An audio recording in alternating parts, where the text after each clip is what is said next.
following show contains adult content. It's not our intent to offend anyone, but we want to inform you that if you are a child under the age of 18 or get offended easily, this next show may not be for you.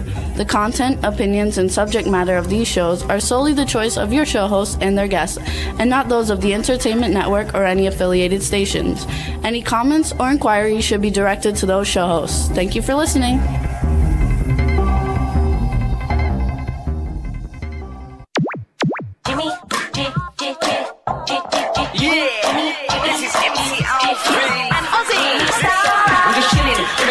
Sitting down and designing, why every man never thinking, what are we gonna be wearing?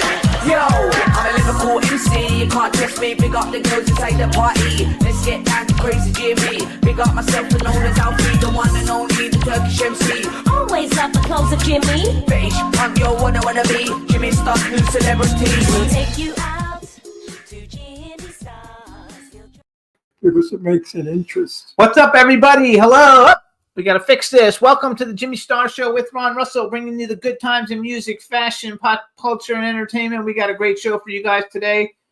Before we get started, number one, we want to welcome back Ron Russell since he missed out last week. So hello, Ron, and welcome back to the show. Yeah, I'm feeling so much better.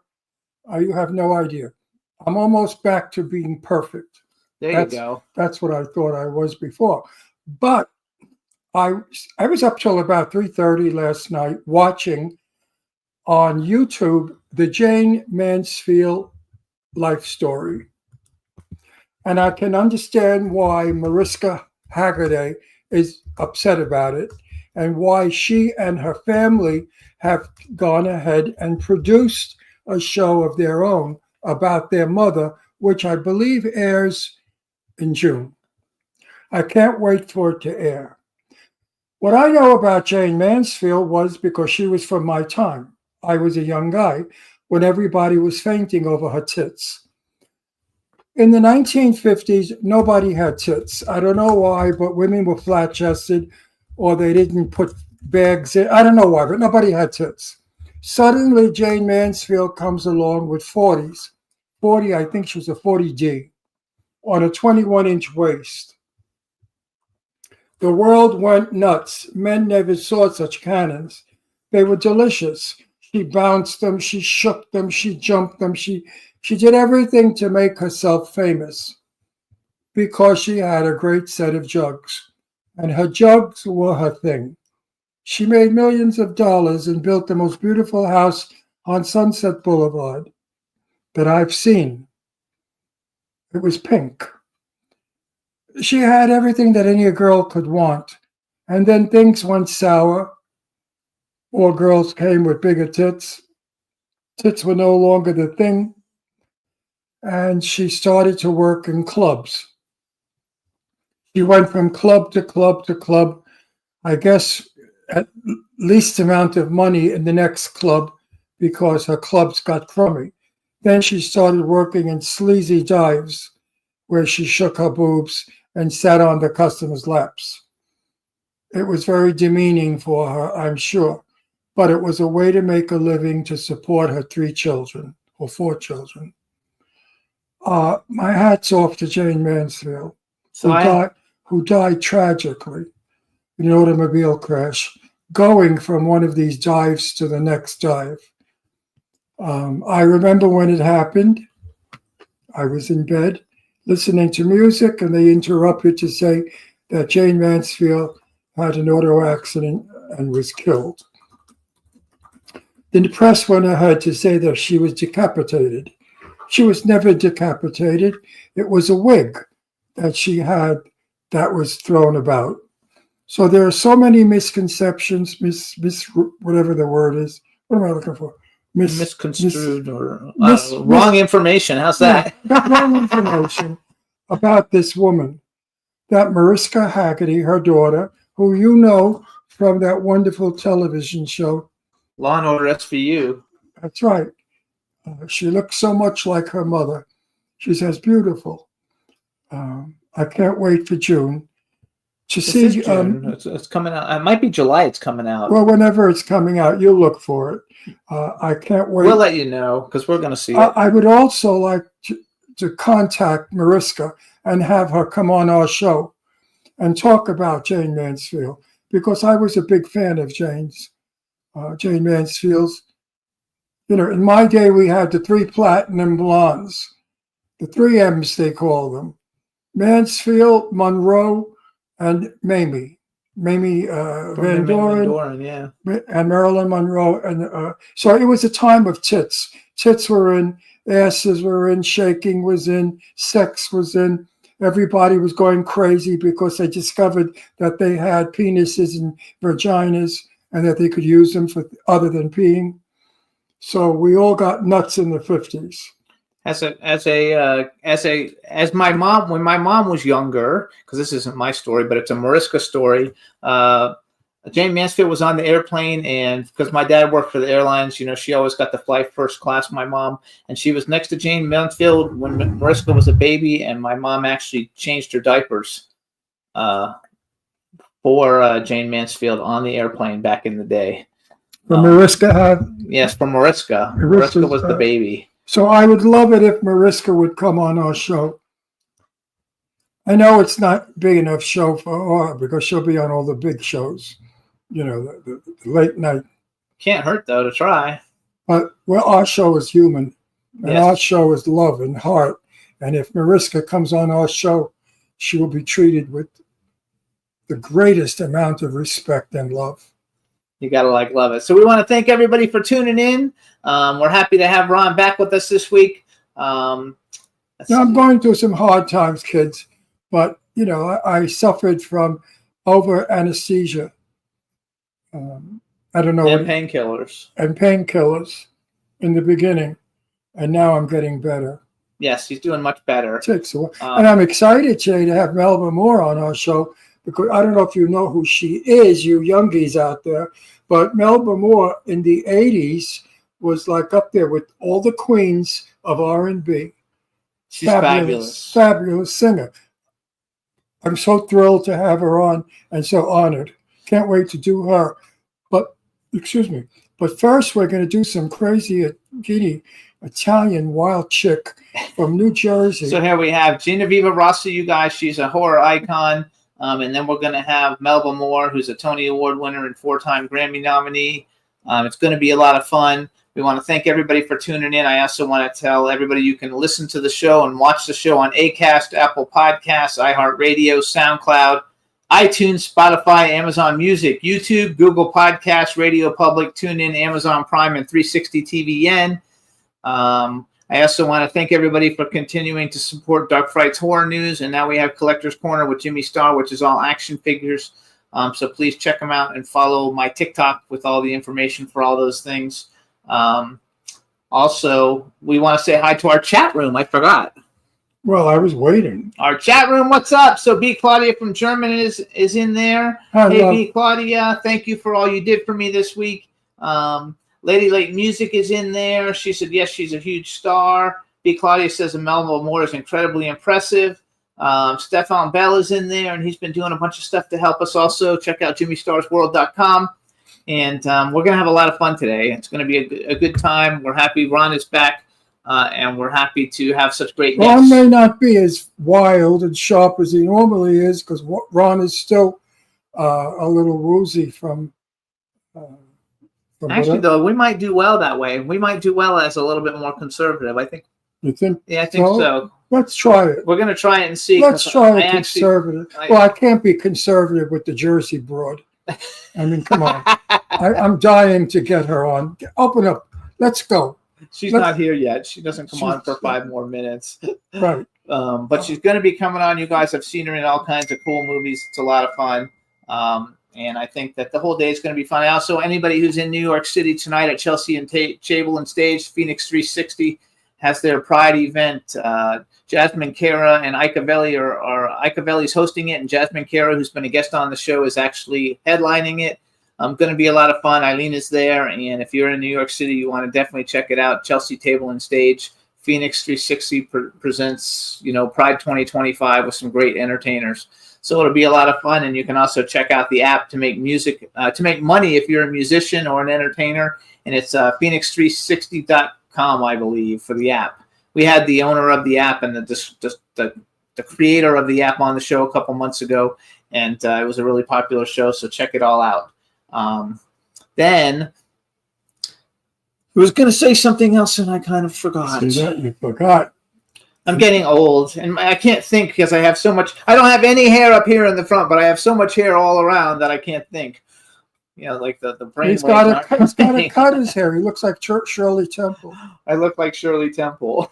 For those of you who know who Shirley Temple is, you know, every year I feel less and less welcome on this planet. Isn't that sad to say that? I feel like the planet saying, go, Ronnie, already. You did it. You had your time. Because I feel invisible. Young people don't listen to me anymore. They sort of smile when I speak as if I'm a jerk. It's terrible what happens to us as we get older. I don't think. Oh, I'm 85 years old. That's not older. That's old. I don't think that. It just depends on where you go. Maybe out in the actual world, but not in the entertainment world. They don't. And they want to know what's on the end of your necklace. What's on the end of my necklace? An Italian horn. Hold it up because you can't see it. An Italian horn that was given to me about 50 years ago by the guy I was with, who I loved very much. And this is a star that's on backwards. And that's our star. Those are the stars. Those are the Ron and Jimmy stars. That's right, Ron and Jimmy stars. We both because have them. That's the only way we'll get to be stars is if we wear them around our neck. Actually, some people think we are. So Huh? there you go. Some people think we are. Yeah, and I wear these all the time. The horn I never take off because the horn protects me from the evil eye of people that wish me bad. You see, Italian folklore. All right, so now what we're going to do is bring on our first guest. Let's go with this girl. I think I'm going to have a ball with her. Let's go. Let's bring on Genevieve. Hey there. Thank you so Oh, much, yeah. Jimmy, Tell and her. for having me on. I could Hey, tell. okay. I could tell already. Let's see. Hold on. Let me make sure I have my sound up. We got to make sure we talk loud. Okay. Hey, all right, everybody. Now, say something. Let's just make sure we can hear you. You're deaf? This is Genevieve Rossi. Thank Is you she so much deaf? for having No. me on. Can you hear me You okay? can put hearing aids on. I can hear you fine. He doesn't have his hearing aid on. Well, you said to Oh, speak. no. I'm sorry. Poor Ron. No. I can- No. You So can I fit- thought you were deaf. You know, being from New Jersey I don't know if she's and from New working Jersey, though. and working in film in Brooklyn, you go deaf. Oh, very cool. I'm from New Jersey originally. Yeah, from New Jersey. Because all the Italians yell when they speak. Okay? That is So so true. We talk a little we all bit lose our loud. hearing early because we go deaf from each other. No, True, somebody that's an said, Italian trait. no, once I was talking to somebody and they said, "Why are you so angry?" I said, "Angry? I love you. What's angry?" They said, "Well, you're yelling at me." I said, "I'm not yelling at you, you Irish asshole." I said, "I'm Italian, and that's how we speak." I still am not used to it because I'm Irish and That's we've been married. We've been married for 13 years, but he's still like once in a while it'll just blow me away because he's screaming. But to him, it's like no Now, big deal. your name is important to me because it's Genoa, and Genoa is where my father's from and where I lived for a year, and I'm Genovese. Are you Genovese? One of my grandfathers was actually immigrated from there, actually. Mhm. From Genoa. That's how you got the Exactly. Mhm. name. Exactly right. Genova. Genevieve. Genevieve. So let's introduce her. All right, everybody. Now we want to welcome to the Jimmy Star Show with Ron Russell, horror icon, award-winning actress of film and stage, Genevieve Rossi. Hello and welcome to the show. Thank you so much for having me on. It's great to see you, Jimmy and Ron. I hope you're having a great day. No, we're going to have a really good time. It's kind of funny that we've never run into each other Right. because we basically have had every horror icon on the show. We know everybody. I was looking at the list of films that you've done and who you've worked with, and almost everybody that you've worked with who's famous has been on our show. So when I saw you on Instagram, I was like, like we run in the same circle, yet we've never met. I should invite her on the show. We'll have a good time. And so that's how you got here. Oh, thank you for thinking of me. I appreciate it. I appreciate No, it. it's fun. You guys also you can follow Genevieve on Instagram. It's at Genevieve_Rossi. She's been in all kinds of stuff. So tell us. So you're in New Jersey? Is that where you live? I live in northern New Jersey, pretty close to New York City. Yeah. Because I see you do a lot of stuff that's filmed in New York. So I figured you have to be close. Exactly right. Although that's changing. A lot of stuff is filming in New Jersey lately too. I heard Netflix is opening a big studio there. Exactly. I think in Fort Monmouth, if I'm not mistaken. Yeah, so that's going to be a good place to be soon. Because New Jersey is going to become like Atlanta. It's going to become like Atlanta, and everybody's going to go there. Everybody's opening these wonderful studios, and too bad they're making shitty movies. Maybe they should make better movies and not open studios, because what's going on in film today is not what was years ago. Unfortunately, you're young and you've missed the good time. You missed the days of real horror when it was important. Now horror is, they're picking their toenails in bed while they're watching a horror movie. That's how important film is. Not really. Ron has this thing now because... No, wait. People don't frighten today easily as they did years ago. Years ago, the littlest thing frightened you. Today, they blew the woman's vagina off with a firecracker in a movie. Could you believe that? They blew her vagina off with a firecracker. Which movie was this? I don't even know which one it was. Marcel Waltz knows the name, so contact Marcel. Do you know who Marcel Waltz is? He's a big indie director. Very big. You should know him. He's got great films. His name is Marcel Waltz. He has 3 movies that just came out. You definitely want to look him up. But how that came about was his movie. They blow 1976. They blow a man's penis off. The guy is laying on his back on a gurney, and you see a real penis and testicles of some guy, an actor, and then suddenly the penis blows off. That's that's a Garden of Good and Evil, or what's it called? Just came out, you guys. It just came out last Friday. The Garden of Good and Evil, or something like that. So I said to the dude, "What are they going to do next? Put a cherry bomb on a woman's vagina and blow it off?" He said, "Ron, we did that already." You can't shock people anymore. That's the problem. You can't shock people. That's my point. So where are we going with film? Where are we going? We're getting more disgusting and degenerate and vulgar. We don't have art anymore in film. And years ago, the beauty of horror movie was the art. See, I'm different than him because I'm a little bit younger, so I'm okay with it. I love all the way horror is now. And I mean, I like the old horror also. My favorite, I love the Saw franchises. I'm a big fan. Lost Boys is like my favorite movie from the 80s, which you're probably not old enough to even remember. Well, anyway.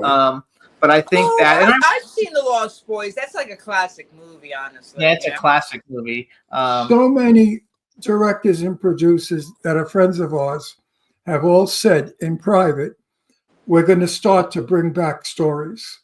We're going to start to make horror films better. She has worked with everybody that we know just about. I'm going to just run off a list of names of people, and then we'll go back what they're in. Have you worked with Sheridan? Yes, I think she had. I don't know if, yes. In Z Dead End, Dave Sheridan, Felissa Rose. Dave Sheridan. Kane Hodder is a good friend of mine. Ron doesn't know him. I love Dave Sheridan. Robert Lasardo is a good friend. Angie Stevenson is a good friend. Julianne Prescott, Lynn Lowry, Brink Stevens, Debbie Rochon, Angel Nicole Bradford, Monique Dupree, Tom Atkins, Tyler Main's a good friend of mine. Adrienne Barbeau, Tony Todd, Barbara Crampton, Dee Wallace. Ron was actually, believe it or not, friends with Burt Young. Yeah, he was sweet. Linnea Quigley used to live around the corner from me when I lived in Florida. So you basically worked with, and then you have being in a James Balsamall film, which I know they're not the greatest films, but they're fun, and he has these all-star casts. They're fun. But you had, everybody, Al Burke, Robert Felstead Jr., Ron's been in a movie with him, G. Larry Butler, Mike Christopher, Ozzie Capri. Mike Christopher actually was one of our very first horror guests when this show started 18 years ago. Sean Phillips, Joseph Kelly, because Ron's in all the Clown Motel movies, and Sherry Davis is a really good friend of ours. General Milan. Yeah, he's General Milan. I killed the clowns. Yeah. So, have you always enjoyed horror? Like before you became like a horror icon type person, did you like horror movies before you started? And how did you get involved in horror in the first place? You know, when I was a kid, I always enjoyed the Universal Studio monster movies, the Vincent Price movies. all Ron did a sorts movie of- with Vincent Price. Oh, yeah. Ron was in a movie Oh, with yeah. Vincent Price. You know what? We can't find the movie. I think, if I remember, this is way back in 1960, maybe 2 or 3. And I think the movie was called Breakfast with Mummy. And we've looked for it. I don't think it ever. The scene that we did was it was daybreak, and all the vampires in Hollywood were running down Hollywood Boulevard. And I was running next to Vincent because we were the same age. And we could run just so much. The kids flew. So at break, we sat on the curb. Could you imagine Vincent Price and I sat on the curb on Hollywood Boulevard? And we were bullshitting. And he was the sweetest, the most charming, delicious man you ever want to meet. Far, far from a horror. The furthest thing from a great actor. Pleasure to know. So actually, we totally like went off on a tangent there because I totally like interrupted you. But No, only you like be- all those old movies, which is cool. I like that too. Only because if I have Oh, yeah, information sure. to give, if I have information to give of years ago, I give it. Because people out there, young ones, want to know. They're hungry for it. They love my stories. They all say to me, Ron, who else? What else? So that was a little Vincent Price. So wait, what are some of your favorite horror movies that kind of influenced you to approach this? And how did you get into horror? What was your first horror movie? That's a good question. Well, you know, every movie I've seen, like a lot of Linnea Quigley movies for sure, Brinke Stevens movies, Deborah Rochon movies, all influenced me as a young person as well. Love Night of the Demons. I just rewatched that recently. And then my first horror movie was Jacko Slasher, which we filmed in Long Island. My friend Jennifer Valdez directed that.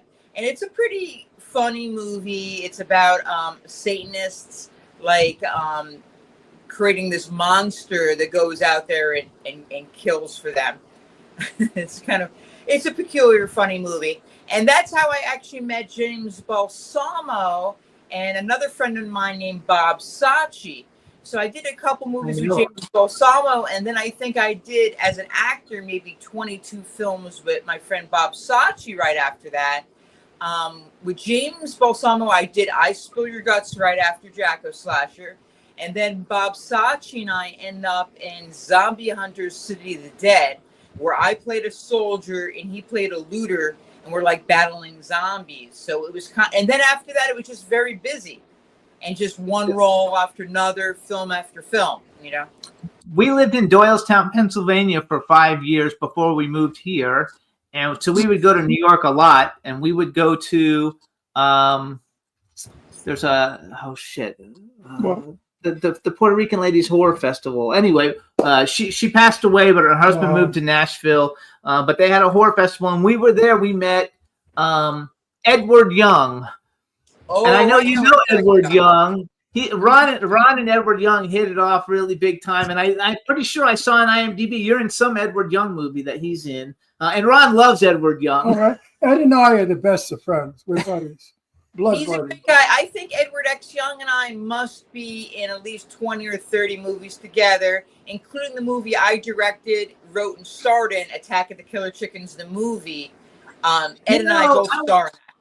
I'm going to yell at you about that. So Attack of the Chicken Mill, I went all over the place looking for the trailer that we could play the trailer for that since it won awards and it's a fun movie and stuff like that. Do you know Kadrosha Ono Carole? Who?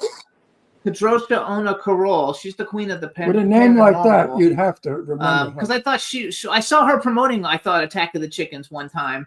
But actually I wrote it down, Attack of the Chickens, and you have a good cast. David Naughton's American Werewolf in London, and he's also the Dr. Pepper guy, which I've met him, but I'm not friends And with my him. Brendan sister Fletcher, Sam. Brendan Fletcher, Lloyd Kaufman, who was one of our very first guests on this show 18 years ago, Artie he's great. Pascal, John Dugan, and Edward X. Young. And so tell us what that is, because I didn't know that that was your film and that you did it. And can people see it? Because like I read all the reviews. It's on Amazon, and it's also on Troma's channel. You know, Lloyd Kaufman of Troma has his own channel that you can subscribe to, and then you can watch Attack of the Killer Chickens, the movie, and all these other great movies of a very similar silly horror genre. And it's also on Amazon, so you can look it up on Amazon. It's Attack of the Killer Chickens, the movie. It's a feature film, and and we got a great cast. We also have my friend Artie Pasquale, who was in Sopranos, is in it. John Dugan from Texas Chainsaw Massacre. We have Brendan Fletcher, who was in Violent Night, that came out a couple years ago, which was like a Christmas movie. What else? And then David Norton, of course, from American Werewolf from London. My Sister Sam, the Dr. Pepper guy. And he actually had a big hit song in the 70s called Making It. So. Oh, did he really? Yeah, you can look it up online, Making It. Yeah. I think I remember that, actually. I think I do remember that. I met him at a convention one time at Spooky Empire. He was very, very nice. But I've never had a great guy. Very handsome, very sweet, very nice. I've never had him on the show, but we should have him on the show. I think it would be fun. You also did, and so I have the trailer for this, and this is not a great movie. I love James Balsamo because he has fun, and he brings on all these famous people, to do cameos in his movie. And we actually met him at a convention when we lived in Pennsylvania, and it ends up that we both live out here. But that's how we first met him, with his one of his movies. I forgot what it was called. But he's a really nice guy, and he's at all the premieres. Every time we go to a red carpet premiere, which we go to a lot of them, he's usually there on the red carpet. And he's like the king of selfies. He likes to, instead of getting posed pictures, he likes to do selfies with big groups of people. But he's a really, really nice guy, and I think he's got like 500 movies or something like out. He makes like 1 million movies a year. He really does. He really does. And he's a great guy. He's a funny guy. All of his movies are hilarious. I've been in a bunch. It's almost hard to keep track of all of them, honestly. Yes. Another film I saw that you have a role in was, so I was very friendly with Herschel Gordon Lewis. When I lived in Florida, he lived in Florida. And the last film he did starred Brooke McCarter from The Lost Boys. And Brooke McCarter was a very, very good friend of mine. And he was a really cool guy. So how did you get involved in a Herschel Gordon Lewis movie? The name of the movie was Blood Mania. Exactly. And the full name is actually Herschel Gordon Lewis's Blood Mania, which might seem a little redundant, but and that's available on Amazon as well. And we filmed that out in Calgary, Canada, and I got into that through his producer, James Sato. Not the James Sato that was in Teenage Mutant Ninja Turtles, but another one. And they were working on that film, and they brought me out for a role, and it was pretty exciting. It was very cold in Calgary, Canada when we shot, but it was very nice to work with Herschel Gordon Lewis because he is such a legend in the genre, He's a legend in the genre. So our friend, just to give you an idea, our friend Marcel Waltz that we mentioned, he actually did the remake of Herschel Gordon Lewis's Blood Feast, I think it was. Herschel Gordon Lewis, 1963. Wow. Yeah, and he had the permission from Herschel Gordon Lewis to actually do the remake. And Herschel Gordon Lewis has a little cameo in it of Blood Feast, and it's a really good movie. Actually, I have a horror movie little review show, and I just did a review of it the other day on it called Dark Frights Horror News. So it was really fun. But I think that getting into horror is fun, and I know you've done other things besides horror. But I was going down your IMDb with my 6 degrees of separation from us, because like 2 weeks ago or 3 weeks ago, we had Paris Randall on, and now you're going to be in Circus of the Dead too. I know he's the star of the first one, and Bill Oberst Jr. is a very good friend of our show. He's been on a ton of times. So you're working. I love Bill Oberst. Both of them are great. They're both terrific. So I think it's fun. So what's going on with Z Dead End? That movie's been getting made forever. It's got a really A-list cast, that's in it. I'm surprised at the A-list cast, and except for that, it hasn't come out. Is it finished? Do you even know? I don't really know. I know they've shot an awful lot of it, but I'm not sure. It's funny sometimes as an actor how long it can take from the time we shoot a movie to the time it comes out, and all the hurdles along the way. So I'm not honestly sure what's going on with that. In fact, nobody's mentioned it to me in a long time. But, it's always like when you least suspect it, that's when the film comes out. And like I said, even like big budget movies, like when I did Zack Snyder's Army of the Dead a few years ago, that took years to come out. And that was like a $70 million Netflix movie with some really big names in it. And it was like surprising. But sometimes I guess they run into some snags. And then sometimes I guess they're waiting for the perfect time to release it, perhaps. Yeah, I never know why it is, because Ron did a movie called Big Freaking Rat, and he did it like 5 years ago, but it literally just came out like 2 weeks ago. Yeah, that happens all the time. It's like, so I don't like to put a lot of attachment as to when it's going to come out, because you just never really know. It could be like in a couple months. It could be like you said, in 5 years easily. There's one movie I know Linnea Quigley did that came out a couple years ago that was from like the 1980s, and they didn't release it until now. Wow. The sad part about Like bizarre. The sad part about You got to Rat. speak up. The sad part about Rat is that people were looking for it for 5 years. And I kept telling them, trust me, it's out. It's somewhere. It's out. It's somewhere. It came out in Europe, but it didn't come out in America. Because until it interesting. has a wonderful cast. Dave Sheridan's in that one too. We love Dave Sheridan. No, He's I a love great Dave guy. Sheridan. You Guy. don't know So Dave. is Felicia Right. Rose. Not like I do. Dave is the dearest person in the world. We love Dave and Felissa. They're together all the time. Felissa Rose and Dave Yeah, Sheridan. so So they're Felissa. always together. But Dave Yeah. Sheridan, he is a little bit about him. He has a handicapped wife, and he works to take care of his handicapped wife And children. and children, plus does movies to earn a living. This man is busy 24 hours a day doing. And my hat's off to him. Most men can't even put their underwear on in the morning alone, let alone run a family Oh, wow. and a career. So Dave Sheridan, you're the best, baby. I love it. So I love you have another film, and I tried to find a trailer, but I couldn't find it. It was called The Witches of the Sands, and this has a really great cast. And I'm friends with every major person in it. Do you know anything about that one coming out? Because I couldn't find. I hate it when I can't find trailers for things to watch, so we can talk about it a little bit more. That's a good question. I know it was based in the United Kingdom. I filmed my scenes remotely during COVID, during the lockdown. Oh, wow. And it started out as a short film, and then they expanded to a feature film. And I really feel like they had a premiere for it in the United Kingdom, because I remember I was contemplating going out or not, but it just, my schedule didn't allow for me to go out to the premiere. So it should be out in some capacity, at least in Europe. So Yeah. let me, everybody, because you guys will know, since all these people have been on our show, all but one have been on our show.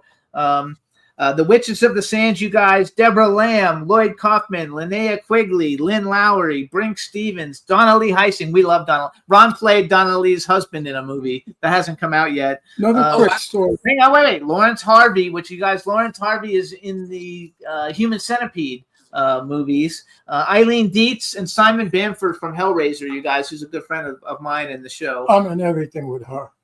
Yeah, he's in a lot of movies. She's in all, Heising. she's in all my movies. But the story about Donna, you know what she looks like, a drag queen. I mean, you can't get her to be a California housewife, ordinary housewife, right? So the director said to her, what are we going to do with her? I said, don't worry about it. I'll handle it. I said, Donna, could you tone it down? Get rid of the Malibu, the wig, the mermaid wig. Get rid of all that drag queen shit. And let's see what you look like as a woman. So the day of shooting happened, I didn't even know who this person was that walked in. She came in totally unglamorous. I had- They were grandparents. They were playing grandparents in this thing, you know. So. and I'm like in a regular overcoat with gloves carrying a cake. You know, how schmucky can you get? And she came, but she had to have her little white fur stole. We love Donna. She's and I love her to death. going to be in a movie that I we're getting love- ready to start yes, filming. That I love her. That I'm doing. I have more fun with her off camera than anyone I know. She's a lovely person. So also you're also in a couple episodes. Is it which Walking Dead series are you in? That's the question, right? There's so many of them. Yeah, I'm not in the original Walking Dead. I'm in Dead City and The Ones That Live. Okay, And so it's hard to recognize me. People can check out pictures of me on my Instagram and my social media, but I'm actually a walker in quite a few episodes. So I love it. So when The Walking Dead first came out, we had a whole bunch of people, come on. Nobody even knew what The Walking Dead was. Nope. It had only been on TV for about 6 weeks, and it hadn't taken off yet. And we literally had like almost everybody in the cast, come on the show at the very beginning. And wow. then they after we Oh had yeah, them that on. was quite a show. Then they started the Walking Dead TV series, whatever it was, the talk show talking about it or whatever. But we actually we're the first people to actually have the people. And we had everybody on it. I used to be a celebrity clothing designer, and I would go to conventions and I would give away clothes to become friendly. And that's how I got like Lance Henriksen and Norman Reedus and all these people to come on the show, because we became friends, and then they came on the show, and that's how the show took off really fast. But that's such a great show. So I haven't seen the newest show that just started again or just ended last Sunday night. Like, I don't know what that one is, but I think I'm going to watch it though. It looked pretty good. It's got Negan in it. And I think I would like it. And I actually am pitching him to be in a movie that I'm doing. We're trying to get him, for a film I'm doing. So you're busy all the time. So do you prefer doing the horror movies? First of all, you guys, so some of the best, Genevieve is best known for portrayals of gypsies, witches, fortune tellers, psychopathic killers. I like that one. Crazy neighbors, troubled mothers, police officers, Satanists, soldiers. I think I had another list someplace, but now I don't see it. What is your favorite kind of character to play? I guess as an actor, I always just say that like the character that's the best character play is the one you never thought you could play, that makes you kind of step out of your comfort zone, So I'm always open to doing something, extremely different and unique and not my type at all, as well as doing something that's my type, It's nice when somebody kind of hands you like a curveball and something that you never thought about playing, Yeah, see, he has that thing too, because he basically plays priests, mafia guys, and policemen. And he has a film that's coming up soon where he's actually going to play a gay vampire, which is totally out of the realm of what he's played before. Totally, and it's not a fag movie where I'm a Sister Mary Fairy. It's nothing like that. It's nothing that would upset gay people. I'm gay, Jimmy. We're gay. Jimmy and I are married, by the way. Oh, okay. Congratulations. That's beautiful. How many years have you guys been married? 14. 13. We're going on 14. Wonderful. But so this film is brilliantly written. A father who's a vampire has to tell his daughter, who's growing up now, that he's a vampire and that she will soon be a vampire. And he has to teach her the way of the vampire. And in doing so, he teaches her the way of the gay man. So but of course there's the when I become, scare the hell out of you. But it has a story for a change. Hello, we have a story. And I think it's going to be very interesting because people will learn from this movie. It sounds original as well. It sounds like something that hasn't been done before, which I like. Right. Oh, it's going to be. Like. It's going to be done well because the cast is going to be a very, very all good actors. I'm acting 65 years. I'm in the business, so wow. I like to be with somebody who has that kind of experience, so we can, build it together. I don't stand there and read lines. Neither does she. I hope not. I mean, with all the movies you make, I doubt you stand there and read lines. No, she knows how to act. You know how many actors we have? Which brings me to pay to play. Oh, he doesn't like pay to play. What do you think about pay to play? Pay to play? You mean like you're paying to be in the movie? Yeah, he doesn't like and that. and you've never acted in your life, and you stink. Oh yeah, I guess that's done, and I don't want to diminish anyone. I guess that does that. I guess everybody takes a different route, but you're probably better off, honing your craft, reading books, taking some classes, practicing with your friends and things like that, so that you can actually, maybe not take that path. Yes. We go to a lot of premieres of Indiegogo films So that many were movies. they raise the money from Indiegogo, and obviously the lead people don't pay. But then like we went to one movie, and it was really a great movie. It was called Night of the Tommy Knocker, starred Richard Grieco, and had 5 or 6 really well known people in it. But then during the movie, and it's a good movie even with all this stuff, and we're very good friends with the people who did it. But in the movie, there's like 100 like one-liners that didn't need to be there. The only reason they're in there is because everybody paid money to be in the movie, so they had to have a line, So you have all these people putting in lines that have nothing to do with it. So you suddenly you see these monsters coming out of a cave, and then someone says, "Oh, look, monsters are coming." I don't Well, like that. I funny. didn't see really, except for Z Dead End, maybe I didn't see too many Run, of those films. run on as your fast thing. as you can. So here's a question I like to ask actors and actresses, and it doesn't have to be horror. Or maybe we'll make it a 2-part. If you could have ever been in any movie that's ever been made, give me a non-horror movie that you would like to have been in, and it can be an old movie, a new movie, and then do the same thing with horror. If you could have ever been in any horror movie. And then the second part that you can be thinking about when you answered it is like a bucket list. You've already been in movies with the biggest horror movie people, but bucket list, male and female actor that you think would be great to work with, and they could be living or dead. Well, what's a movie that I wish I was in that's not a horror movie? Huh. There's probably so many of them. Like, when things come out, you always have like this like little bit of jealousy when you see other actors in things, and you're like, oh, why am I not in that? So it's hard to pinpoint an exact movie or series that I'm not in, like that's not horror. Now, horror-wise, I was always a big fan of Barbara Steele, so I would love to reprise one of her roles, like if they did a remake of one of her movies, and to play the Barbara Steele role. I know who she is, but I don't know what her movies are. I'll have to look it up. You speak exactly like Drew Barrymore. You know that? Has anyone ever told you? Has anyone ever told you that? No, you're the first one. Interesting. Well, I know Drew, so I can tell you better. Drew off camera. We all have a different voice off camera.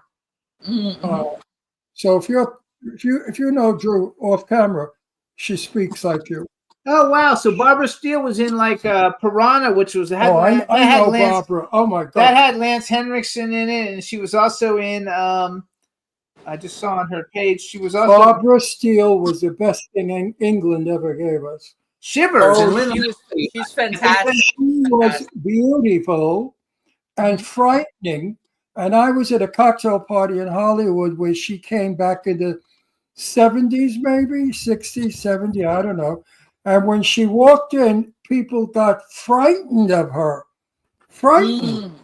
Because she had on a black gown that was with sort of horns on the shoulders, and it came to a V with lots of cleavage, and she was pale white.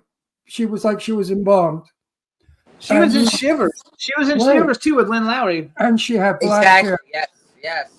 Black She Sunday. was a very beautiful woman. A very beautiful woman. But she played it well. She didn't speak to anyone. She was in character. And a lot of people thought that. So nobody's picked that ever that's come on the show. Give us a male actor that you think would be fun in horror that you would be fun you want to work with her? That was her. Oh, pick. You wouldn't want to work with her. Oh, I would work with Barbara Steele. Absolutely. I think she would give you the hardest. She would give you the hardest time ever if you worked with her. Hardest time? I think she'd say your hair looks like mine. Change it. No low cuts. No boobs. She doesn't want you to take away any of the spotlight from her. She would say to you, "Put on a fat suit, make your hair red, and speak with a French accent." So that'll There be you my go. first time working in a fat suit. Although I was in a movie called Apocalypse Kiss where I'm wearing a big pregnancy bump and I look like I'm 9 months pregnant. That was the closest thing I wore to a fat suit. It was a There you pregnancy go. But Barbara who Steele I was would, a, who would I she love to was work a- with? I worked with so many guys that I really love. Like I've worked with Kane Hodder quite a few times. I've worked with I love David Kane Vaughn. Hodder. He's great. like- yeah. He's great. I've worked with Michael Berryman. He's a great guy too. Yes, I love Michael Berryman. He talks though a lot. Like every time I started talking to him, it's like you can't get a word in edgewise. He talks so much, but he's super duper nice. Michael Barry. Michael Berryman, yeah, he's from The Hills Have Eyes, and he's a phenomenal actor. Probably a Gemini. Kane Hodder is, yeah, because you talk a lot too. Kane Hodder is one of my all-time, favorites. We're actually friends, and I love him to death. And I'm actually going to try to use him, I think, to do stunt coordination on some of the films I'm working on. And but I see, because I follow all the who's at all the different conventions and stuff, and so we see all of that. So I follow all of what they're going, because now that we're in California, we don't really go to any conventions. When I lived in Florida, I would go all the time, but I don't really go that much. Well, in now that California. all the politics are over, we might get funding. Yeah, oh yeah, we're going to get funding. I think now the money people should start to loosen up and invest. I'm going to because- put you on my list too, because I have a list. Like people come to But me all wait the a time. second. Hang on, I'm talking. I know, but I was talking first. And I'm talking to you. I could beat the shit out of you because I'm from Brooklyn. Yeah. Oh, you guys are cute. Forget about it, baby. No, what I'm saying about money and investors. Mhm. Today, there are very few places you want to invest your money that you feel you can make a good return or that's safe. Film, believe it or not, as much as people say you never get your money back, you do. If it's a good film and you invest in a good film with good actors, you will get your money back plus. So investigate it, contact Jimmy Star and other people who are investor brokers, and let's make movies. Yes, let's make movies. So wait, give me a guy though that you haven't worked with that you would like to work with, and they could be in horror, or not in horror. It doesn't really matter. I would like to. It's a director. I would love to work with Rob Zombie. Oh yeah, that's a good one. Yeah, I would love to. I really admire his work as a musician and also as a director. He's great. I actually have. I collect action figures, and I actually have a Rob Zombie 18-inch mechanical action One figure more that thing I sings. have to interrupt. Did you know that horror movies are the #1 entertainment today? Oh, she definitely knows that. Okay? The #1 entertainment are horror movies. So if you invest in a movie, it's a horror movie, you're investing in the best. There you go. There you go. So Great. what's your? Do you have a favorite or a few favorites? What are some of your favorite roles that you've actually done? That's a good question. I did a while ago Bloody Nun: Last Rites. I play a police detective, so that was kind of different. I like doing something interesting like that. That was an interesting role. I'm also gay in that, so I'm like Julianne Prescott's in that. We love Julianne Prescott. We used to see her all the time. Yeah, she's fabulous. She's a great actress. She does a lot of writing, and she's also doing some directing these days as well. Yes, Okay. Julianne Prescott. You know her. We used to I know. take her to Sue Wong's parties actually. Right. So she's fabulous. We love her. She doesn't live in LA anymore. Now she lives, I think, in Las Vegas, maybe. I'm not sure where she lives, but I feel think like Las she Vegas. might live in the New York area now. oh, maybe. Okay, I feel she like might. she does. I'm not actually sure. It She's in New seems York? like on her social media that's where she's usually at, and that's where he filmed the Bloody Nun. The scenes that I filmed with them were actually in Brooklyn at a great studio in Brooklyn, New York. So I got the impression she's a little more local now, unless she just bounces around a lot, like a lot of actors do. She might bounce around a lot, but we haven't seen her in a very long. No. We haven't seen her since Well, we the haven't middle been of out in a COVID. very long time. But I mean, we haven't seen her since the last party that we went to at Sue Wong's, which was years ago. So it's been quite a long time. But I follow her on social media. We're Facebook friends. So we see all the stuff she's doing, and and she's a great little. She turns out, great little indie movies, and she does lots of them. So good for her. I'm always happy when people are doing well and succeeding. So how many films have you directed? At this point, I've only directed one short film and one feature. So I did a short of Attack of the Killer Chickens that went to like maybe 50 film festivals and won a bunch of awards. And then I got an executive producer to fund the feature. And then I did the feature, which is on Amazon and on the Troma channel. But at this point, I haven't directed anything since then, but I'm open to the possibility down the road, sure, of either doing another short film or feature. Did you write Attack of the Killer Chickens also, or you just directed it? I don't need to say just wrote it, I directed, and I star in it with an ensemble cast. So it was a big undertaking. A lot of work. And how long did it take you from filming to distribution? How long of a process was that? That took a while because we had a big interruption because of the COVID pandemic. Yeah, that messed everything up.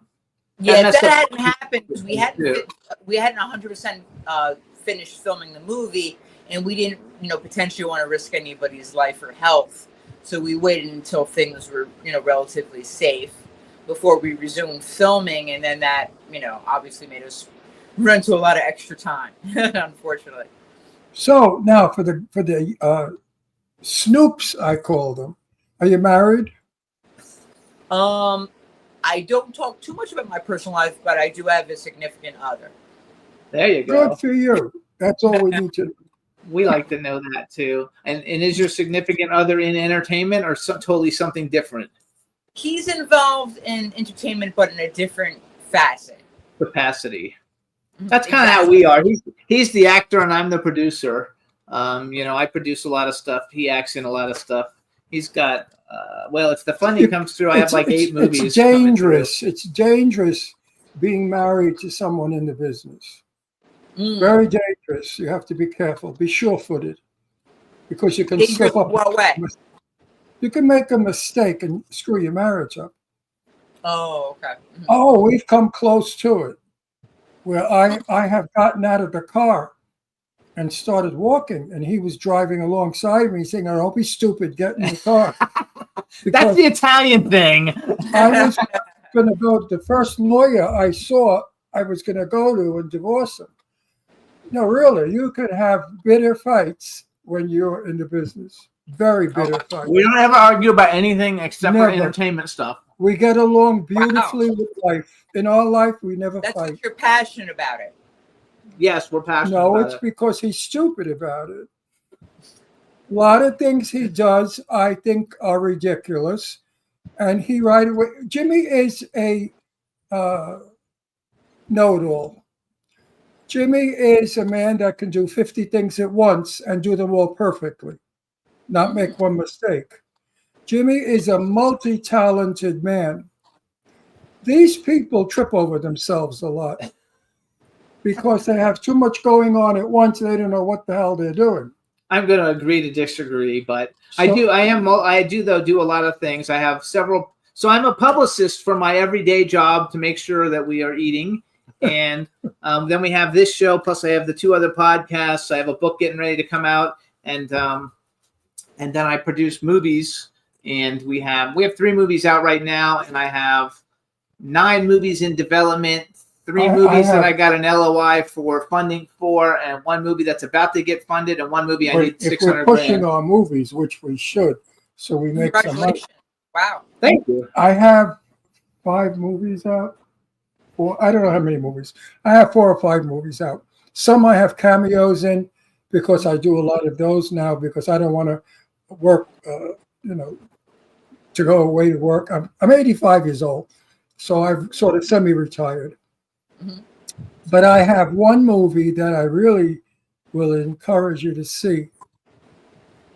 And that's, it sounds stupid, but you'll enjoy it. What's it called? Clown Motel 3, is that the one? No, that 3 is not out yet.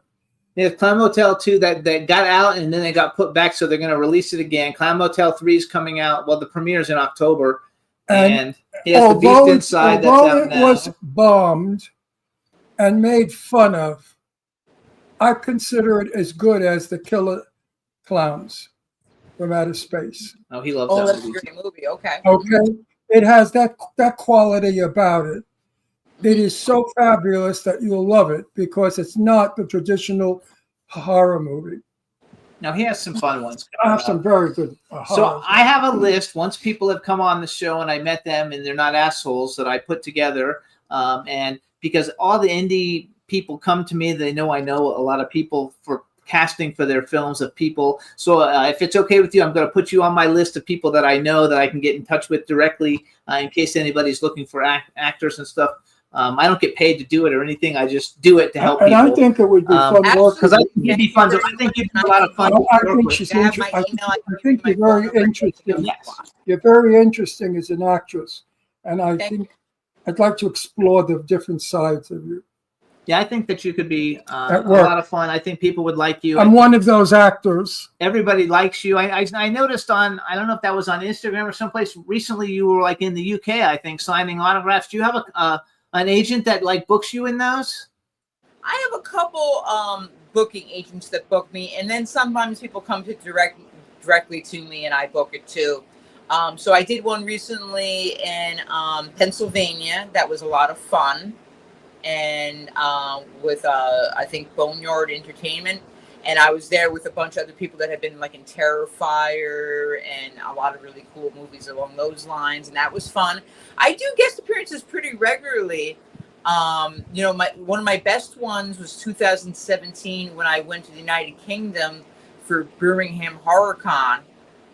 I just posted today, happy birthday to Dwayne Whittaker, who That's why I saw that on your Instagram Yeah. today. I didn't know it was from 2017, but yeah, he's great. he is a great guy, and we had so much fun at that convention. He, me, and John Dugan, we hung out a lot, and we hung out with everybody. There were a lot of amazing guests, so many talented people at that convention, and here we all are. We're in the United Kingdom together. It was a great time. It was a great time, and he's a great guy, and I love his role in Pulp Fiction. Yeah, it's great. Pulp Fiction's such a good movie, and so John Dugan stars in a movie called Harlow's Haunt, and I literally just signed on to be the producer for the sequel of Harlow's Haunt, which he'll be in that one too. I think we're going to shoot in Florida, and I think it'll be a lot of fun. But like, I love all the different horror movie people. I love the whole environment. I think horror fans are the greatest fans. Horror fan is like the only community that actually supports its community. Like we're gay. The gay We're like community. a family. Yeah, gay people don't support shit. They don't support their own. They don't support anybody, But the horror community All they really like to do is fight. They love to pick it. They love to tell straight people how horrible they've been to them all their lives.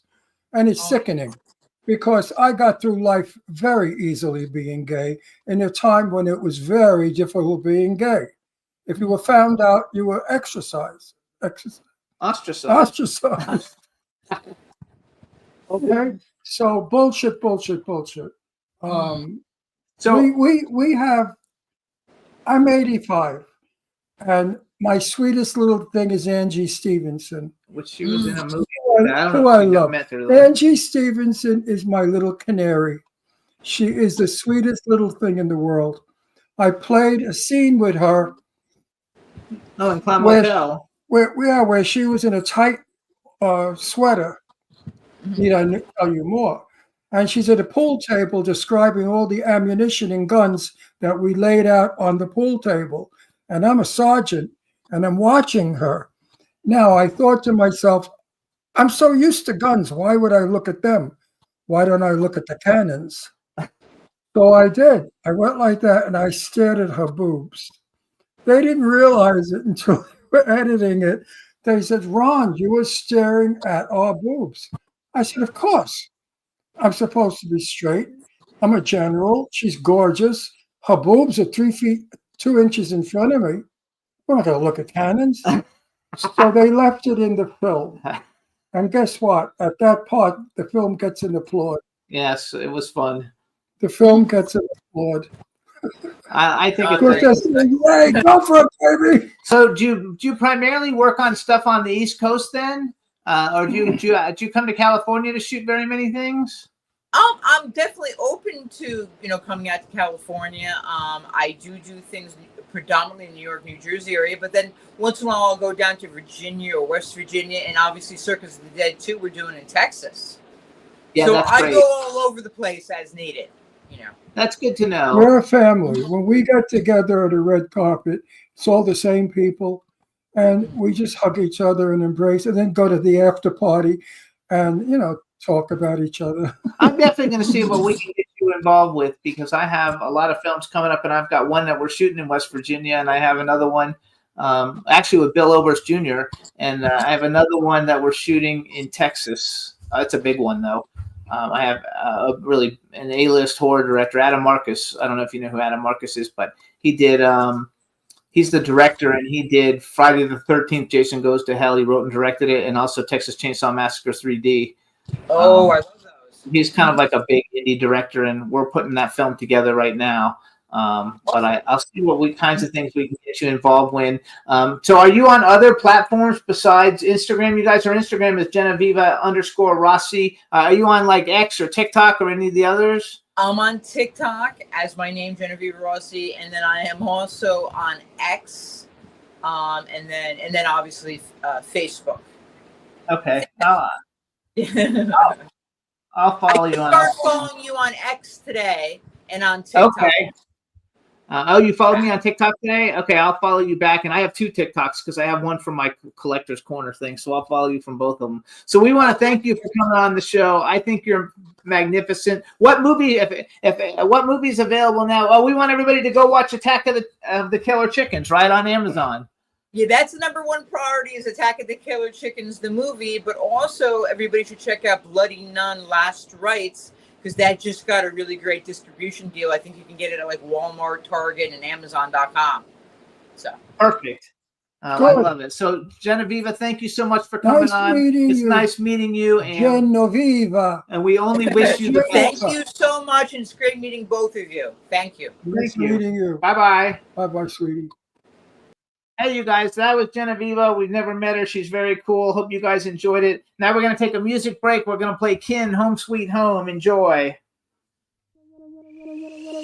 When we are together, whatever weather, whatever town, there is no space like our place we are heading for.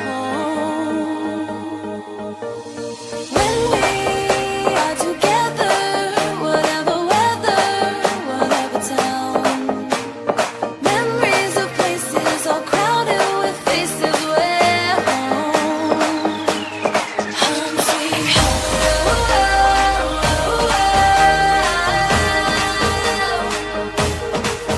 sweet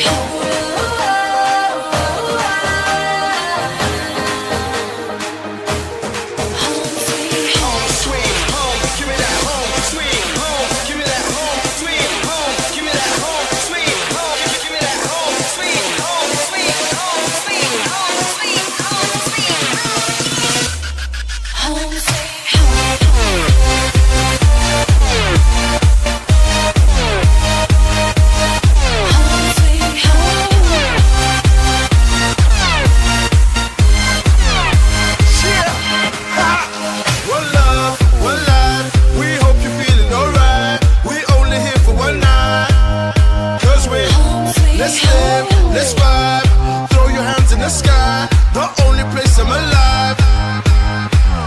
Throw 'em up, party people in the club. Party people showing love. Party people throw 'em up, throw 'em up, throw 'em up. Party people in the club. Party people showing love. Party people throw 'em up, up, up.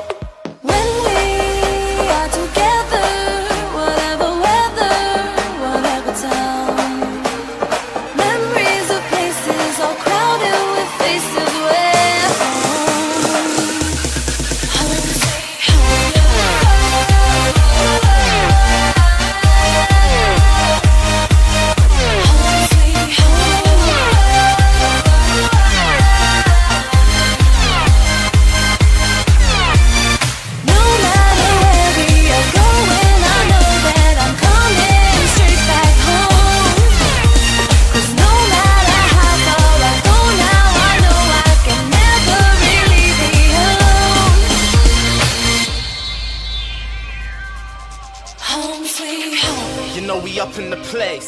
You know we up in the place. Party for days, let the music just take you away. Just give me a taste, lost in the moment, tonight we own it. So let the music just take you away. We going up and away. We going up and away. We going up and away. We going up and away. Home sweet home.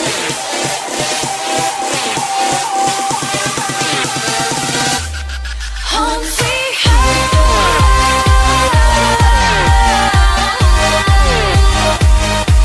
Home sweet home.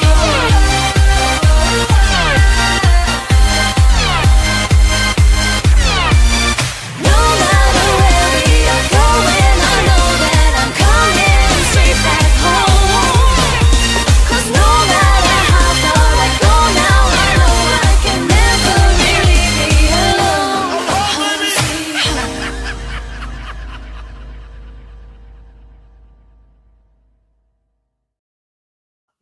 Hey everybody, so that was Kin. The name of the song is Home Sweet Home. We actually had Kin, they're a UK band, and they were on our show like a long time ago, maybe 8 or 10 years ago. But I like the song, and I didn't think we Okay, get bring on flagged. my Melba. She's not here yet, so we can't bring her on. Melba's not here yet. I am so excited.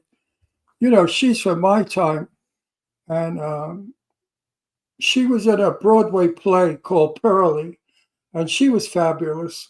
I believe she won the Tony for it. Yeah, I think she did. And Melba Moore, I have a package of Black women R&B of the 80s who brought together a lot of people I know that were prejudiced, because music doesn't have just one person to love it or want it. Music brings people together. And Melba Moore had a lot of hit songs out that brought us together. She won the Tony Award in 1970, B. Claudia said. Yes, she did, for Pearlie. And she just did other things. She was just one of them, one of the girls. And the girls consisted of Patti LaBelle, just a whole bunch of wonderful singers. Sister Sledge is probably in there. Sister Sledge, everybody I love. I call them my girls. And she's one of them. So she should be coming on in a few minutes, you guys. We're a Yeah, little because early. she brought color together. There's no such thing as color with Melba Moore. Melba Moore doesn't have a color. She has music, and all of her music belongs to everybody. Yes. I And think, that's why I love the 80s R&B. Oh yeah, she's huge. Huh? She was huge. She still is huge. She's still doing She stuff. is. She's still performing. You guys, she had new music that just came out in June. My daughter got all excited when she heard Melba Moore was coming on. She said, "Oh, I love her." She said, "Oh, Daddy, I love Melba Moore. You're so lucky." She Okay. definitely, and she's been on every major show possible, every major TV show, and she's still doing TV shows. She's got a big show coming up at 54 Below. I love 54 Below. We went I and love saw Melinda Doolittle from American Idol there. We've seen a bunch of people at Bunch 54 of Below. people. 54 Below is Kathy a wonderful Sledge. place. Kathy Sledge. Yeah, 54 Below is a wonderful club in New York City, you guys, and it's It's basically the, they call it's it the best. they call it nightclub. 54 Below because it's underneath where Studio 54 Right. was. And it's a real nightclub, a nightclub like in my day, and I love it. Oh, and it looks like and, she's here. and it's not a killer expensive place. It looks like she's here. Let's bring her on. Where is my Melba Moore? Hi. Where's my girl? There's my girl. Oh, can you see me? Can you hear me? Yeah. We can see and hear you. You look fabulous. All right, let me do a real introduction since we know we can hear you. Now, you guys, we want to welcome to the Jimmy Star Show with Ron Russell, Tony Award winner, 4-time Grammy nominee, R&B songstress, and icon Melba Moore. Hello and welcome to the show. We're very happy to have you. And I want you to know, I'm sorry. listen to me. Melba, listen to me. Yes. I love you. I Say have that always loved you. I have always loved you. Back in the 80s when you sang, my heart sang with you. I love you, love you, love you. I have to tell you. So, first of all, this is my co-host Ron Russell, And I'm 85 years old, so He's- I'm not lying. he's 85 You're years good old. for your age. And he's just came off having knee surgery. He missed last week because he couldn't do it, and he found out you were coming on the show, and he was like, "If I'm dying, I'm coming on." I'm so happy. She's my Melba. She's one of my girls. Patty LaBelle, my girl. She's one of my girls. Kathy Sledge, who's a personal friend who I love. Oh, yes. You're all my girls of the 80s. And Thank you brought you. us together, really, you did. You made music for everybody, not just for color. You did it. It was wonderful. And not only you, but, oh my God, what was his name of the girl? Oh, I love them. He misses out on. Forgets things a little. My mind's a little gone. She was beautiful, and he was chic, always Oh, dressed. Ashford and Shipton. Oh my God! Okay, so no, Looking down. Okay. yes, Valerie Simpson. You're all- Actually, You're a part of all that's of that. part of her. That's part of her history. I read online that you started doing recording sessions after a chance meeting with Valerie Simpson. Right. And so that's Ashford and Simpson. You know, Which you look good. I was a competitive tennis player through college, and I played "Solid as a Rock" by Ashford and Simpson every time I got on the court. Really, you look good. I know you're 80 years old, and you look good. No, she's not 80. She's 80. No, she's not. Yes, she is. You're not 80? Because that are we. No, we don't have to tell us anything. You don't have to answer No, that wait a question. minute. No. I'm 85. And your music was out when I was in the 1980s. He's not good with numbers either, so don't worry I about was it. going to say you look great for 80. You look great for any age you are. How's that? But anyway, That's a little You better. I saw you in Hurley, Yes. and I fell in love with you. I fell in love with your character. And when we walked out of the theater, I said to the people I was with, if she doesn't get the Tony, I'm going to burn the theater down. Somebody heard me say that. And he You're said, still standing there, so I got the Tony. There you I go. know that. That's why the theater's still standing. I love it. So how's your life, honey? You having a good It's life? really good. It's super good. Coming back to 54 Below, this is about the fourth time.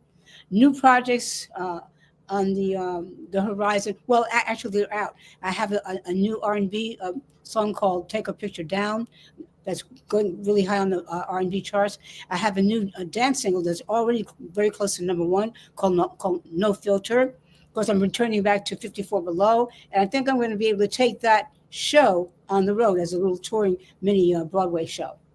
So let's tell everybody I that. hope Wait, so, because we live in Palm Springs. Now, I've gone to that theater many times. 54 Below, we love I it. love it because it's reminiscent of nightclubs of my day. Yes. You know, the olden day nightclubs. We saw, in fact, Well, we there were saw supper clubs. Yeah, the old supper clubs. clubs. Yes. And it's not The that Waldorf expensive. It's not that expensive where they murder you. You know, you No, have it's affordable. very, very kindly affordable. And we saw Sister Sledge there. She did an evening of Billie Holiday, and she Wow. was wonderful. She brought Kathy Sledge. Sledge, and she brought the We house saw down. Melinda Doolittle from We saw American Lainey Idol. Kazan has played there. Everybody of the great torch singers as well as R&B singers. So Right. you're gonna bring the house down. Thank you. I hope so. Oh no, you will. You hit some of those oldies out. So hang on. So real quick, we have a chat room full of people. They're all very excited that you're here. If you could just Oh. say hi to the chat room. Absolutely. Are they going to come in and ask questions or anything? They might ask some questions in here in a minute once we get going. Mostly, we have B. Claudia from Germany. Say hi to B. Claudia. She's Hi, literally, yeah, there you go. She's literally in there writing all your stats. You won the Tony in 1970 for Pearl. She's like giving all these stats of everything. But Wait, can I ask a question before we go? Have you ever sung with Johnny Mathis? I have not. No. I love Oh, Johnny. I was thinking in my head you did years ago. that's his favorite singer is Johnny Mathis. And my favorite person. His because I favorite know You him. got person. good taste. Yes, Oh, he has good He taste. is the best person in the world. And I'm so happy he's retired.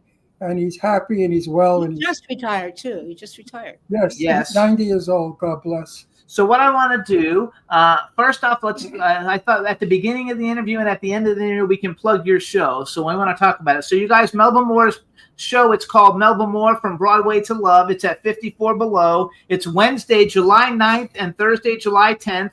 It's a love letter to the great ladies of music and stage. I wrote Oh. down Lena Horne, Barbara Streisand, you, Oh. Liza Minnelli, Diane Carroll. Oh, You can get tickets at 54below.org. Tell us a little bit about the show from your perspective. sounds great. Well, of course, I do songs and stories from my first Broadway show, Hair, and tell how the fact was I was really trying to get out of teaching school in public schools in Newark to get into the industry, which you just kind of touched on, where my dad started taking me around to different places to see if we could get work and get into it. And one of the people we met was Valerie Simpson. And she actually really, as we were talking and sitting in somebody's office, or outer office, waiting area, we exchanged numbers. And she invited me to start to sing back up on a lot of the recordings such as that she was booking. So that's how I got into the entertainment industry. But one of the sessions was for Galt McDermott, who wrote all the music for the Broadway show Hair, and they were still casting. So at the end of about a 2-week session of doing all the music on his album from all the music from the show Hair, before it had opened, they invited everybody who was on that recording session to come and sing for the director and the producer, promising us that they would find a role for us in the show. And I said, but I don't have any acting experience. And they said, well, our director is Tom O'Horgan, and his specialty is experimental theater. So we think you have an interesting personality. We know that you're a strong singer. So we'll kind of basically train you on the job. So that's how I really got my first Broadway show, which was Hair. And I just had really good. Hair was the 1979 version, right? Which one? You were not in the original. Revivals. There's been several revivals. Which one were you in? 79. No. I was never in a revival. I did a portion of the film Hair. Oh, okay. I was in the original version on Broadway in 1966. Oh, the original. You were the original. Look, Yeah. I'm getting your age. I'm clocking you, honey bun. You are ready to clock me, baby. I also read that you. Meanwhile, you know, you're a very beautiful woman. Thank you. That's the point, right? You really are. You've held up well. I mean, you're very Thank you. beautiful, and you still have it, Melba. You still have it. So I also you. read that you started out singing backup Oh, wait a minute. vocals for Frank Excuse me. Sinatra. Wait. It's my turn to talk. Don't go there yet. Y'all need a referee. I know. No. We're married. We do this all the time. People love I it. have to tell you something. We are not permitted to play your music. We will be kicked off the air. Yeah, we can't play any of your So music. I don't want you to think that we don't know your songs. We know every one of them. Well, you know me. You know, no. That's Okay, We so can do I'm that. sorry, darling, that we cannot play any So of what your happens, music. because we're on YouTube and we don't own the rights to the songs, even if it's your song, they kick us off if you do it. So we had John B. We've had a CC Peniston, all these big people, and we played the music. No, and we she's got- one of my favorites. Do you love her music? CC, she's a very I love dear friend her. of ours. She's I'm a her big- publicist. She's a bit- Tell her I said hello. She loves me too. I will definitely. Oh, I You love know, CC. I'm the only one that has it on video. Cece and I dancing to Finally in my living room. Finally. Yeah, Okay. she came Oh, over. I'm sorry, for we dinner. can't sing, right? Now you can sing, but you can't actually play it. Yeah, So wait, that's so let's go back to stupid. your show real quick. So who are some of the people you're going to be covering in the show, and who are like some of your iconic singers that you love? Well, I do a tribute to Miss Lena Horne. You know, there's a Broadway theater named after her now. Oh Did you know wow, that? okay. What happened? There's a Broadway theater named after Lena Horne now. Oh, they named it after her? That's Oh, wonderful. That's great. Terrific.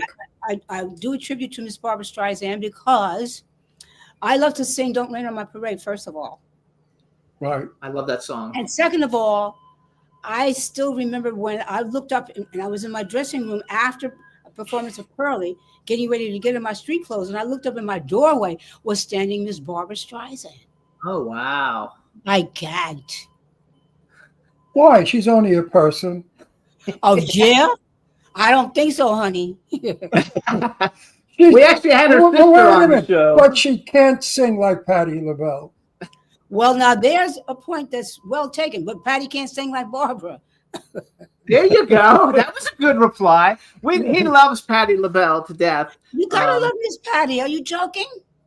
We No. actually, There's Patti only one LaBelle. voice. There's only one voice like Patty LaBelle's, and that's hers. Just only one. yes, and it But the is. same thing is true of Barbara. She put out a series of music that I'll never forget the experience of driving it in my car from Palm Springs to LA. I listened to her the whole time, and I didn't even know I was Are driving. you talking about Miss Patty or Miss Barbara? Which one are you talking about? Patty. Patty. I'm not a fan of Barbara Streisand. Too much nose. But that's Patti LaBelle has a real voice. She from sings. Brooklyn, isn't she? Oh, she's from Brooklyn. Yes. I'm from So's Brooklyn. he. He's from I'm Brooklyn. Well, that's why she sings like that. That was great. But Streisand sings from that big nose. Patti LaBelle, baby doll, when she lets it go, woo! The house comes down, the world opens. Now she could shatter glass for real. Oh no, she's fabulous. I have to do a quick Patti LaBelle story. Okay. We lived in Doylestown next to Newtown. Pennsylvania. And I told Kathy Sledge and her husband to come over for dinner. I said, I'll make nice Italian food. You like Italian? So I love Italian food. I said, what nights are good? So the night was a Saturday night. She said, oh, I can't do that. We're out having dinner with Patti LaBelle. I said, okay, could we change the date? She said, no, I'll bring Patti LaBelle along. Oh, really? But it No, didn't happen. No, No, you don't. You're not going to tell me she did that. I fell off my telephone. I know you did. What happened was the movers came because we were moving here. And the movers came on that Saturday, and I got my dates confused. So with the broken heart, I had to tell her, please, anytime else, but we can't remove them. But we both are huge fans. So Ron doesn't really get starstruck because No, I don't. he's his best friend was Jane Russell, and he knew Betty Davis. He knew all the stars. Oh, Tab okay. Hunter, he You're knew not easily everybody. impressed then. So he's not easily impressed. Not He's easily easily impressed with you, though. That was Oh, very yeah. exciting. He was like, There must be yeah. something unusual about me then. we've been on the air for 18 years with this podcast. We have billions of plays, and there's out of all the hundreds of people, there's maybe like 10 people that he's gotten really, really excited about, and you're one of the 10, and that's out of like probably 1,000 shows. Oh, my So he was very, very excited about you. But we were in Pennsylvania, and we were at a premiere for a television series, and when it got at the end of it, I heard him screaming, Jimmy, come here. And I went over there, and he had met Kathy Sledge. And so he was talking to Kathy Sledge, and then we became friends with her other sister, and they played at an event that we did in New York, and we became friends with them. But he was so excited because We Are Family in the gay community is such a big, iconic hit. That's our song. And he was so We impressed. Are Family is the gay song. And we went from I a got brothers with me. Oh, brothers. Yep. Because when we were all, wait, Melba, when we were all upside down and didn't know what we were doing, the song came out, and the song put us together. And we began to sing that song at all our events, We Are Family. And that's the idea. We are all family. You're my family. I'm your family. We are humans. We are family. Right. And that song, I think, is the most beautiful song written. The lyrics are wonderful, Yes. and the girls are fabulous. Kathy is So- wonderful. I know Kathy not very well, but our paths crossed a lot because of Dean Nice bringing us through COVID, bringing a lot of all kinds of music together, and not just kind of categorizing them so that one of the It ones. just came when it should. Do you do like icons of R&B shows with people like that and stuff, or do you mostly just perform on your own? Like, because that No, would be a great thing to have you No. and No, whatever the opportunity comes, I perform with different people. I'm going to do something with Shirley Jones. You know the Jones Girls? I don't know Shirley Jones. Who? Shirley Jones? I know Shirley Jones from the Partridge Family. Shirley Jones. Not that one. Maybe it's just two different areas. And so, one of the great things about America, and especially now that we have internet, there's so many different varieties, and everybody can have their own little lane if they want to. And you can have millions of followers, and somebody else might not know who you are at all, and everything's okay because it's America. Right. But you know what? There's a great revival of people my age again in music. It seems young people suddenly want to know, who are they? What are they? The Jones Girls. Okay, yes. What are they all about? Like you being on this show. Believe it or not, you would think that you would attract all the 70 and 65-year-olds. No. I guarantee when Jimmy finds out, we have a way of doing it. I don't know how they do it, but they find out the ages of people that watch us. The demographic of people The who watch demographic. us. And I bet you brought a lot of young people in because your name is banging out there. It's come around. That's why it has. It disappeared for a while, but now I hear it around. Your name and a couple of other, and what's the name? The other one, San Francisco. Take me back. Oh my God. Burt Bacharach's girl. Dionne Warwick. Dionne Warwick is banging around. She's coming around the curve. Yeah, we've had her on the show too. She And was a great guest. Dionne's my age for sure. I could attest to that. So it seems that a lot of the young people are realizing there's great talent out there that's gotten old. So wait, But wait a minute, it's still available. So we're bringing to them your talent. Unfortunately, we can't play your goddamn music. so hang on. Don't I put want me to. in the air. I want to. Yes, don't. I want to brag a little for you. So you guys, first of all, Melba Moore has, besides having 4 Grammy nominees and being a Tony Award winner, she's been on every major talk show, And including television ours. television You guys, show. she was on. Listen, and the older people will know these shows: Ed Sullivan Show, Flip Wilson Show, Merv Griffin Show, The Tonight Show, Dick Cavett, Good Morning America a couple of times, Captain Kangaroo, Who else? Calvin. Tim Conway Show, Bobby Vinton Show, American Bandstand. Recently, she's done the Tamron Hall Show, the Sherry Shepherd Show. Yeah. Now she's on the Jimmy Star Show with Ron Russell. Yeah. A show that really counts because we care. And you guys, some of her hit songs: "This Is It," "Lean on Me," "You Stepped Into My Life," "Love's Coming at Ya," "Read My Lips," "A Little Bit More" with Freddie Jackson. I love Freddie Jackson too. That was like the greatest Now, song can we ever. get kicked because Falling. you're reading? No, I can't get kicked because I'm reading. My song is And now she's doing dance music, you guys. She just released. So what's the name of the dance single again? Tell us. The dance single is No Filter, but I also have a new R&B. It's called Soul House. That's the category of dance music it is. But I also have a beautiful R&B kind of modern tempered song, tempo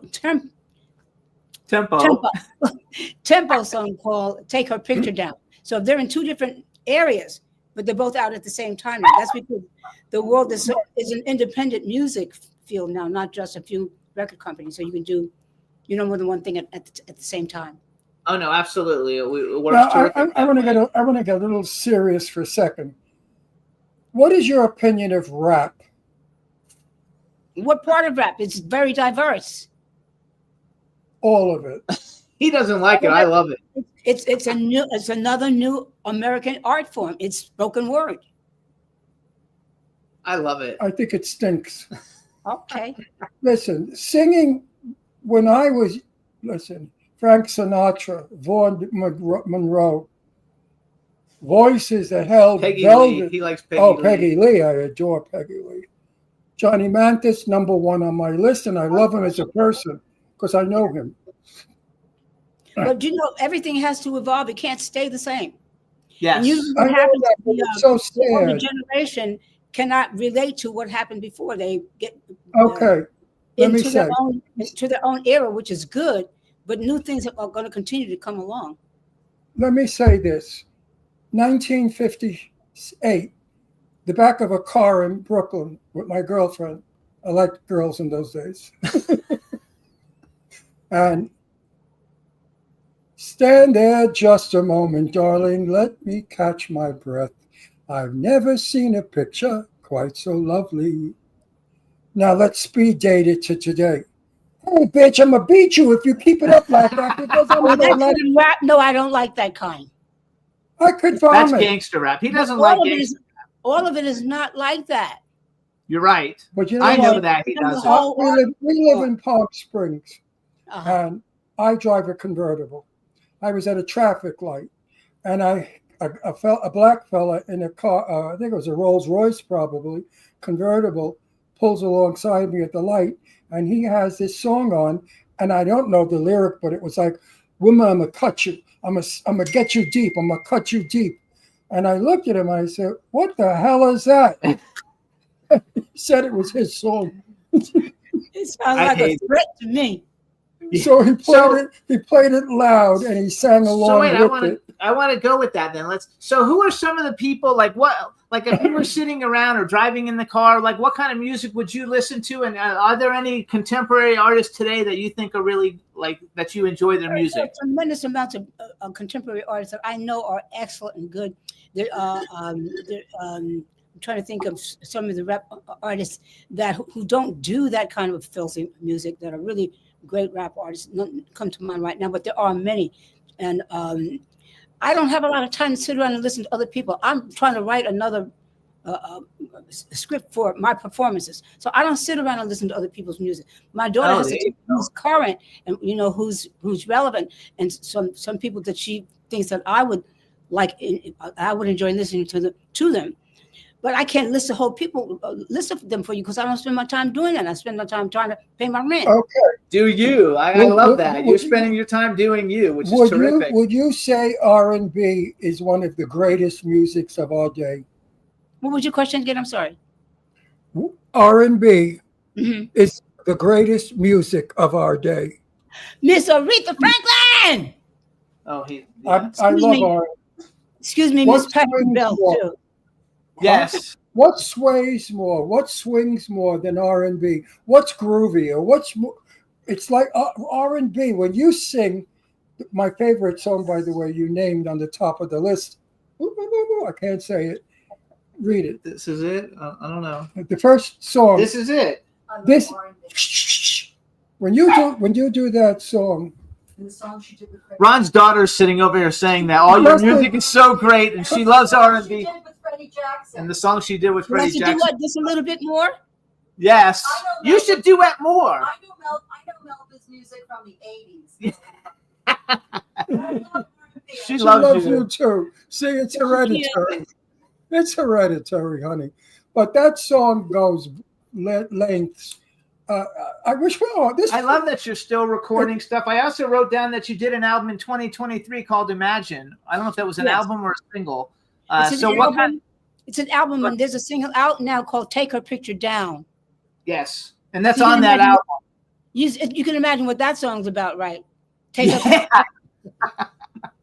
That's good I though. would suggest everybody listening, please go out and I don't know how you do it, but somehow you can find her music on the Stream it, you guys. Stream Stream it, download it, purchase it on I iTunes. want you to experience it so you know I'm not crazy. And just close your eyes and do this while Melba's singing. And you will swing and sway and have a good time. And you can also go to YouTube, you guys. If you plug in Melba Moore, all her music videos from all time come up. They're all up there.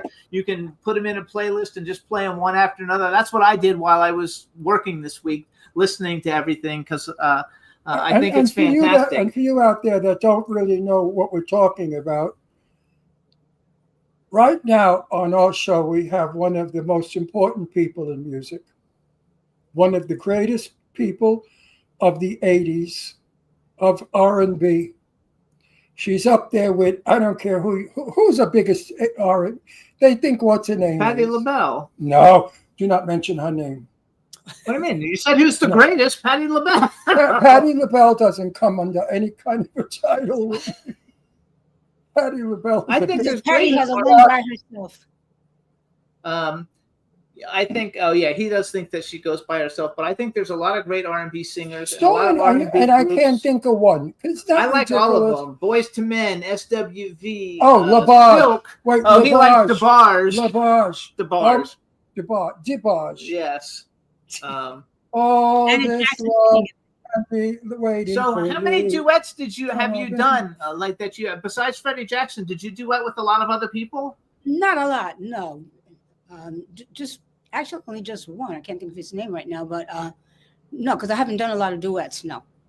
That would be a fun thing though for you to do now. You know, in the 2025s, to find another great artist from your era, and you guys do a duet for like You know, for your fans like us.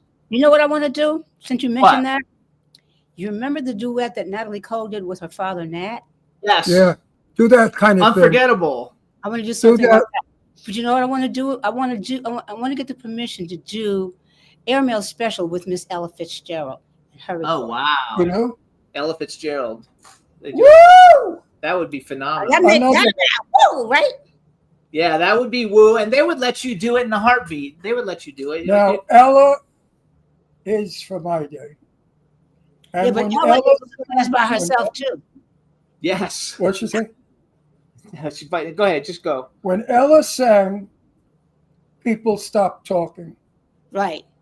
I saw it at the Copacabana. You saw her at the Copa? She sang at the Copa way back in maybe Oh wow. 51, 52. Yeah. No, I was too young. 58 That's- maybe. I don't know. That's an intimate place too, so you're close to the artist. And Yes. people were clanging glasses and noisy, and Ella stopped. The house went quiet. Ella sang. When the Supremes came to the Copa, I used to go to nightclubs all the time. I lived in New York. I went to the Copa to see the Supremes. And Diana Ross was this far from me. And suddenly a black man comes and sits in a chair next to me. And with the spotlights, I couldn't see his face. I just saw that he was a black man. And I thought, geez, that's rude of him. You know, this is a private table. Who the hell does he think he is? When the lights opened up, it was Sammy Davis Jr.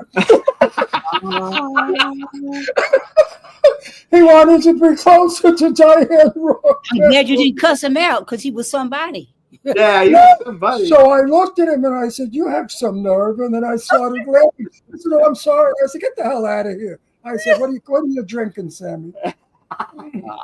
That's a great So story. that's my experience. Now I had a bad experience with Diana. Miss Ross? Diana Ross, not a nice girl. Oh. Not nice. There's a gay bar on 58th Street called the Townhouse. Very elegant, upscale gay bar, packed with very elegant gay men in suits. And Diana Ross was eating in the restaurant across the street. And the word got out, and all the gays heard it, and they went nuts. Oh my God, Diana Ross is across the street. So the bar emptied out, 300 people. And all the queens are running across the street. Ah, I'm going to kill myself. You know how girls get. And Diana No, I'm a Ross. girl. I don't get that way. Good for you. Diana Ross came out of the restaurant and told the cops, hold them back. Please hold them back. And she got in her car. Gay people made Diana Ross. Not nice, Diana, if you remember that. Maybe she was just having a bad day. I don't give a shit. Julie Andrews came out of the theater after doing Victor Victoria, and I was on the greeting line wanting to get an autograph from Julie Andrews, and she turned to all of us and she said, please forgive me, but I mustn't stay in the night air, and I can't sign your autographs. Forgive me. That's a lady. Diana Ross. That's the way to handle it. Yeah. How would you have handled it? If I was Miss Julie, I mean, Rose the game. with the sound of music, I would have sung to them. I love No, but you must be a riot at parties. I am. I'm a riot. You're very young. You're about 19. Well, no, So- you don't have to lie. You just don't have to tell the truth. That's No, right. You have.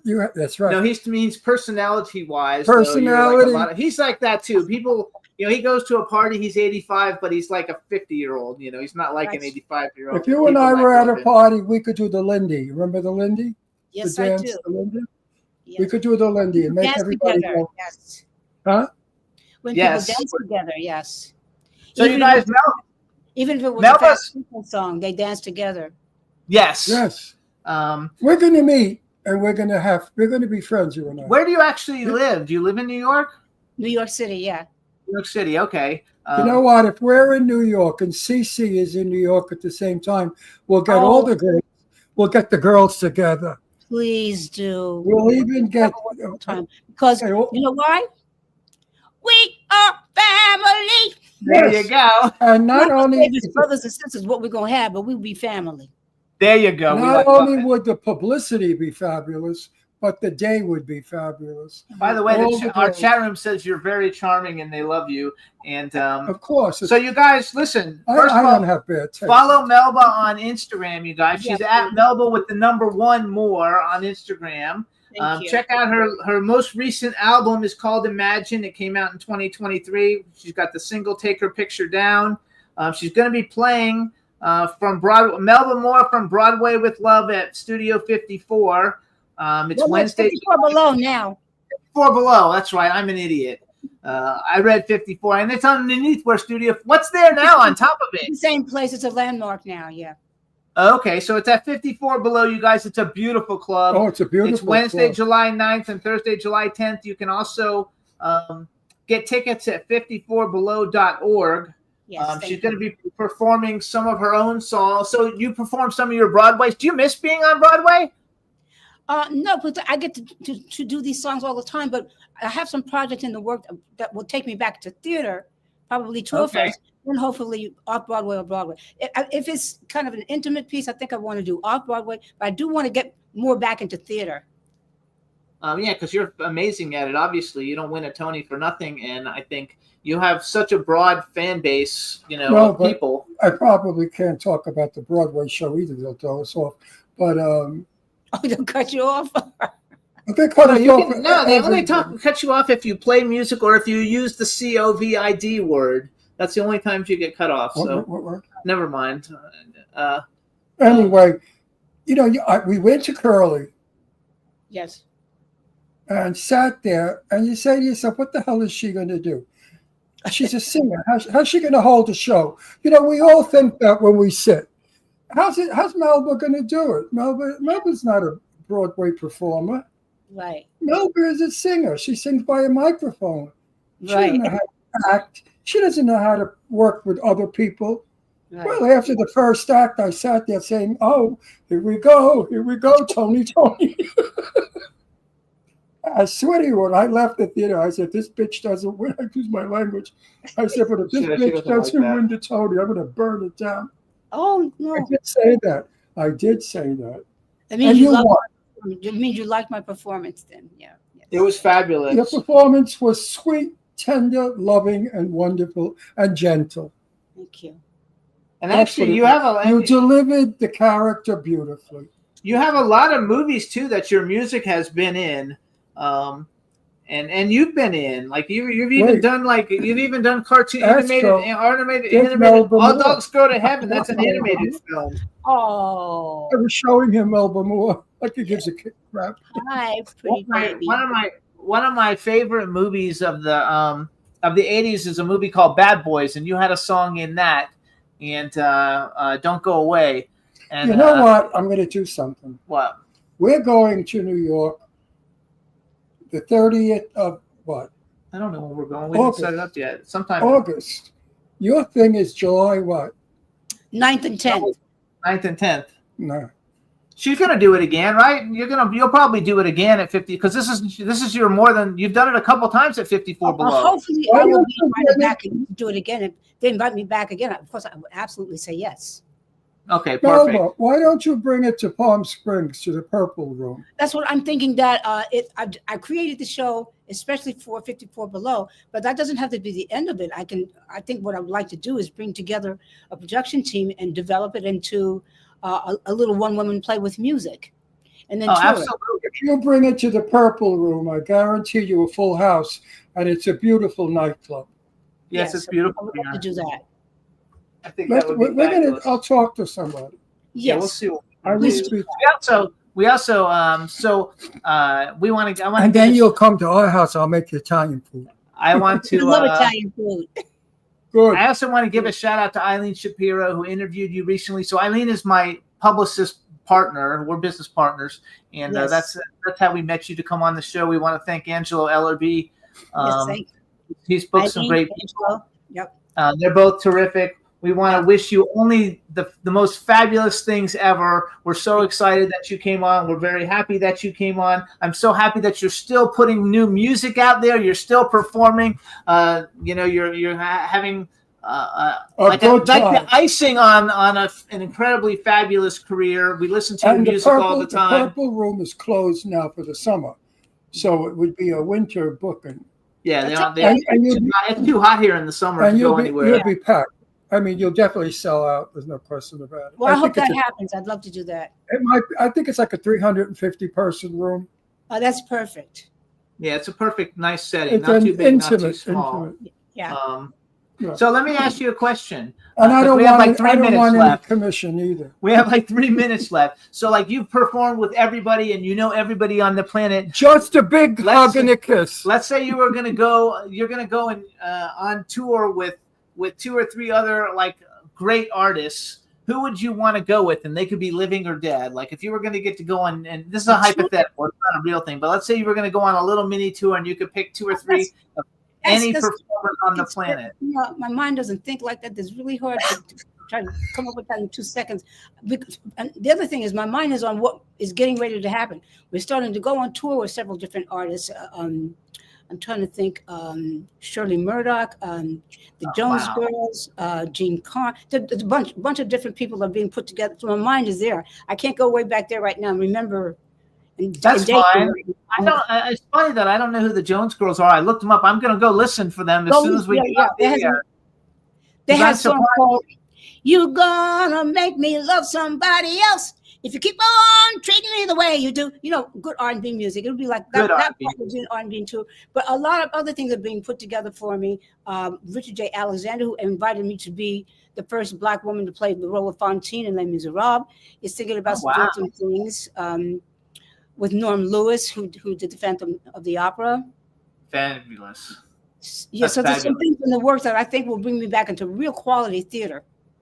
I love it, and I hope it all comes through. And it's terrific. I love Shirley Murdoch, so she's just fabulous. So everything is good. We want to thank you for coming on the show. We want to thank everybody for hooking up. We want to thank the chat room because they're all like in amazement and they're having a great time.